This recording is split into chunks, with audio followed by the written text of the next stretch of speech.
ঝাড়গ্রাম জেলা প্রশাসনের আয়োজনে মহা আড়ম্বরে পালিত হল ভারতের সংবিধান শিল্পী, সমাজ সংস্কারক ও মানবাধিকার আন্দোলনের অগ্রদূত ডক্টর ভীমরাও রামজি আম্বেদকরের ১৩৫তম জন্মজয়ন্তী। সোমবার জেলা কালেক্টরেটের কংসাবতী সভাঘরে হয়ে উঠল জাতির প্রতি তাঁর অবদানের প্রতি কৃতজ্ঞতার এক মঞ্চ। সবার উদ্দেশ্যে একটাই বলবো যে আমরা কোথাও না কোথাও সংকটের মধ্যে চলছি। আমরা এখন ভুলে যাচ্ছি যে সবার উপরে মানুষ সত্য, তাহার উপরে কিছু নেই। আমরা যে সংবিধানের যে জায়গাটা তৈরি করা হয়েছিল যে সব ধর্মের মানুষ এক ছাদের তলায় এক সুতোর মধ্যে বাঁধা থাকে, সেটা যাতে আমরা সবাই মিলে একটু সচেষ্ট হই।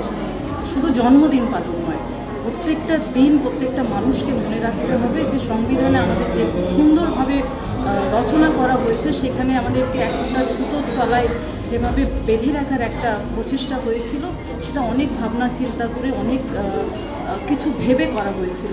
তো সেই জায়গাটা থেকে যেন আমরা সরে না যাই, তবেই কিন্তু আমরা সবাই ভালো থাকবো। সব ধর্মের মানুষ যাতে ভালোভাবে এই ভারতবর্ষের বুকে আমরা থাকতে পারি, সেই দিকে সবাইকে সচেষ্ট হতে আহ্বান।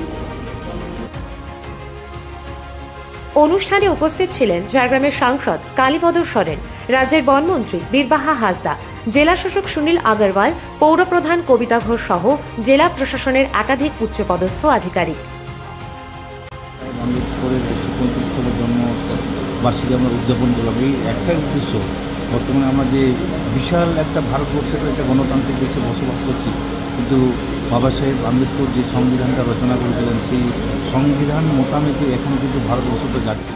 যদিও সব দিক থেকে এগিয়ে আছে, শিক্ষা, স্বাস্থ্য, বিজ্ঞান এবং সব দিক দিয়ে, কিন্তু আমাদের যে চিন্তাভাবনা, আমাদের মানসিক পরিবর্তন এখনও কিছু হয়নি। এখনও যে পিছিয়ে পড়া জনগণ যে সামনের সারিতে আসবে, সেই সুযোগটা এখনও আমরা সম্পূর্ণভাবে দিতে পারিনি, এবং যারা এখনও পেছনে পড়ে আছে ওরা কিন্তু এখনও বাবা সাহেব আম্বেদকরকে ওরা অনুসরণ করতে পারছে না।